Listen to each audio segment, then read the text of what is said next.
Good morning. ఇప్పుడే tea కలిపాను, తాగడం అయిపోయింది. తర్వాత బియ్యం కడిగేసి స్టవ్ మీద పెట్టేశాను, అన్నం అవుతుంది. ఇవాళ వంకాయలు కాయపలంగా ఉండాలని అనుకుంటున్నాను. గ్రేవీ గుత్తొంకాయ కూర. చెప్పాను కదా వంకాయలు కొంచెం ఇదిగా ఉంటాయని, అందుకని నీళ్ళల్లో ఉప్పు వేసి వంకాయలలో పడేసాను. తరిగాక చూపెడతాను. టీ కలిపేసి తాగేసాను. స్టవ్ మీదేమో రైస్ పెట్టాను. ఇక నీళ్ళలో ఉప్పు వేసి పెట్టి వంకాయలు ఇప్పుడు కాయపడంగా తరిగి నెక్స్ట్ ప్రొసీజర్ చూపెడతాను. ఇలాగా వంకాయలు 4 ముక్కలు అయ్యేటట్టు పైనుంచి కట్ చేసి పుచ్చులు ఉన్నాయో లేదో చూసుకొని జాగ్రత్తగా వేసేయాలి. ఓకేనా? అన్ని వంకాయలు ఇట్లా తరిగేస్తాం. ఇట్లా ఓకే. రుచి కూడా ఉందని గుత్తొంకాయలో బాగుంటుంది అన్నమాట. అన్నీ తరిగేసాక మళ్ళీ కలుపుతాం. ఇలా ప్యాన్ తీసుకుని కొంచెం ఆయిల్ ఎక్కువ వేసి మనం వంకాయలు తరిగి పెట్టాము కదా కాయపలంగా, అవి వేసి కొంచెం మగ్గనివ్వండి. కలుపుతూ ఉండండి. ఒక 5 నిమిషాలు ఎక్కువ మళ్ళీ తిప్పండి అన్ని వంకాయలు. అట్లాగా చూసుకోండి మొత్తం వంకాయ కొంచెం సాఫ్ట్ అవుతుంది. సరేనా? అప్పుడు నెక్స్ట్ ప్రొసీజర్కి వెళ్దాం. అన్ని వంకాయలు మళ్ళీ తిప్పాను అనమాట, ఎందుకంటే మొత్తం వంకాయ కొంచెం మెత్తపడాలి. ఇది పౌడర్తో సడన్గా చేస్తే గుత్తొంకాయ కూర చాలా ఫాస్ట్ అయిపోతుంది. First simple for beginners. స్టార్టింగ్లో కొంచెం నూనె ఎక్కువ వేయండి. మెత్తపడ్డాక వంకాయలన్నీ ఒక ప్లేట్లోకి తీసి నూనె తీసేద్దాం కొంచెం. ఓకే. ఇంకొక 5 నిమిషాలు అయ్యాక మళ్ళీ కంటిన్యూ చేద్దాం. ఇప్పుడు ఈ వంకాయలన్నీ ఒక ప్లేట్లోకి తీసుకోండి. కొంచెం నూనె తీసి మళ్ళీ కొంచెం పోపు అది వేసి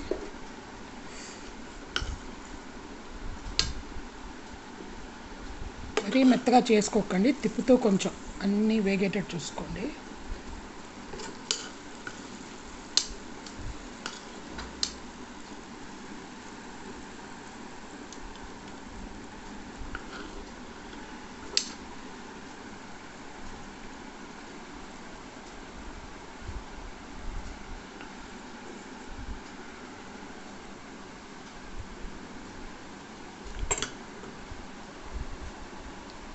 ఇప్పుడు కాసేపు నూనె చల్లారాక కొంచెం తీసి మళ్ళీ స్టార్ట్ చేద్దాం. తర్వాత నూనె వేడెక్కాక కొంచెం ఆవాలు,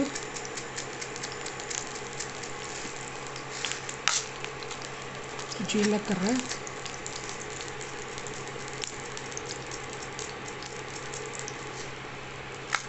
కొంచెం మినపప్పు,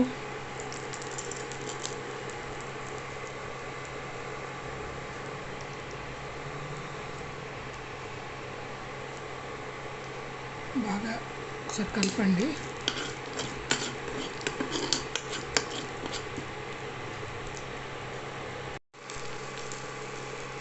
కొంచెం జింజర్ గార్లిక్ పేస్ట్ వేసాను. తర్వాత కొంచెం ఎండుమిరపకాయ ఒకటి చిన్నది, తర్వాత కరివేపాకు వేసి బాగా కలపండి.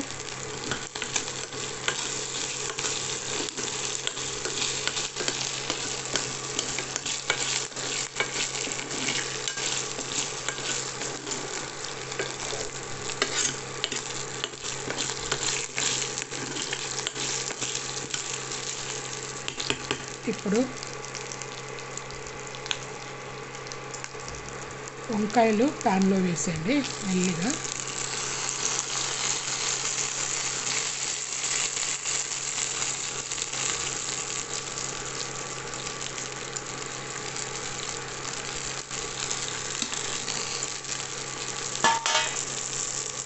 ఒకసారి మళ్ళీ కలపండి.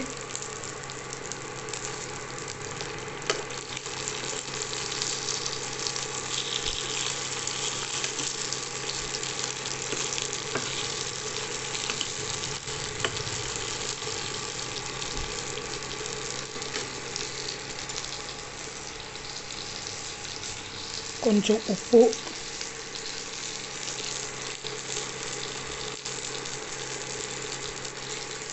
ఉప్పు చూసేసుకోండి జాగ్రత్త.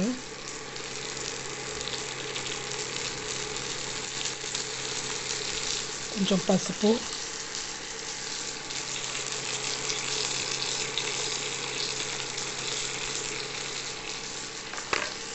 తర్వాత కారం,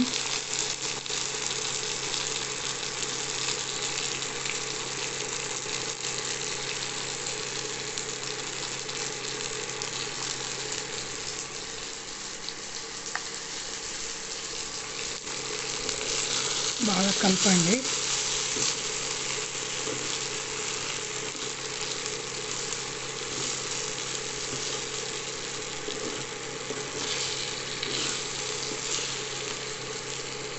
జాగ్రత్త, ముక్క ఊడిపోకుండా కలుపుతూ ఉండండి. మళ్ళీ ఒక 5 నిమిషాలు మగ్గనివ్వండి.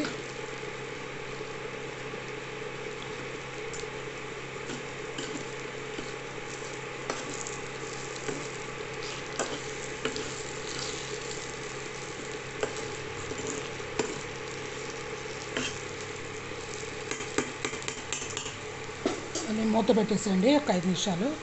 ఉప్పు కారం అది కూడా కొంచెం బాగా ముక్కలకి పట్టని. ఇప్పుడు కొంచెం గరం మసాలా,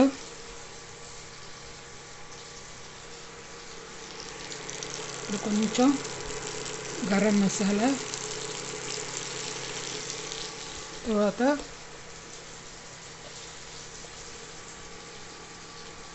కూర మసాలా,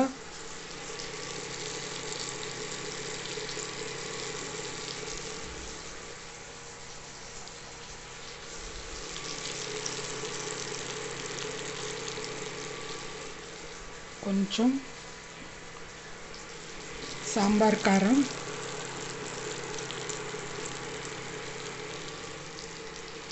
ఇవన్నీ వేసి ఒకసారి బాగా కలపండి.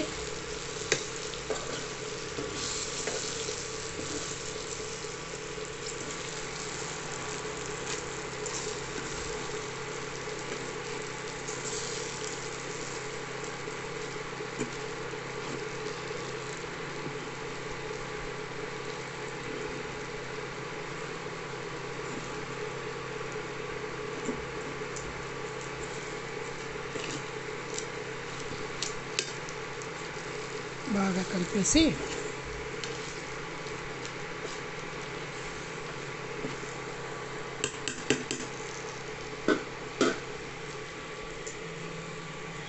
కొంచెం చింతపండు రసం లైట్గా మళ్ళీ ఒకసారి కలిపేసి మళ్ళీ కాసేపు మగ్గనివ్వండి.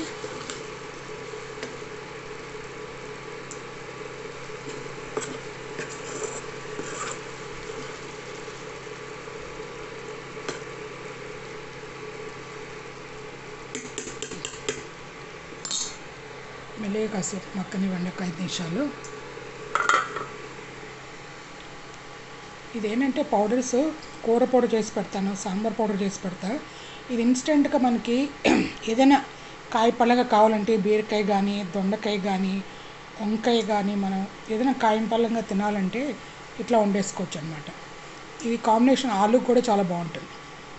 తర్వాత లాస్ట్లో ఇంకొంచెం నీళ్ళు పోసి అంతా మరగనిచ్చి దించేసామంటే గుత్తి వంకాయ కూర ఇన్స్టెంట్గా రెడీ అయిపోతుంది. ఇది దీంతో చపాతీలతో నంచుకొని తినచ్చు, పూరితో బాగుంటుంది, అన్నంలో కూడా బాగుంటుంది.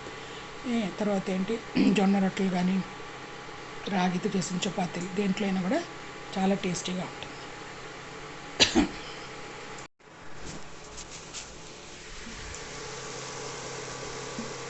మగ్గాక కొంచెం వాటర్ పోయండి, జస్ట్ కలిపేసి ఒక 10 నిమిషాలు మంచిగా మగ్గనివ్వండి. ఇప్పుడే కావలిస్తే కొంచెం ఉప్పు కారం చూసుకోండి, ఏంటంటే కలుపుకోవచ్చు అనమాట. అందుకని గుమ్మలాడే బ్రింజాల్ కర్రీ రెడీ. చేసిన పొడాలతోనే ఇన్స్టెంట్గా కూడా మనం చేసుకోవచ్చు. కొంచెం సేపు మరగనివ్వండి, కొంచెం దగ్గర పడితే చాలా బాగుంటుంది. ఓకేనా? ఈ వీడియో కనుక నచ్చితే గుత్తి వంకాయ కూర ధనియాల కారంతో సాంబార్ పొడితో ఇన్స్టెంట్గా చాలా రుచిగా టేస్టీగా ఉంటుంది. సో విజీ రెయిన్బో ఛానల్ని నచ్చితే లైక్ చేసి, షేర్ చేసి, సపోర్ట్ చేసి, సబ్స్క్రైబ్ చేసి, కమెంట్ చేయండి. ఓకేనా? మరొక మంచి వీడియోతో మీ ముందు ఉంటాను. ఇట్లు మీ విజయలక్ష్మి. Bye bye.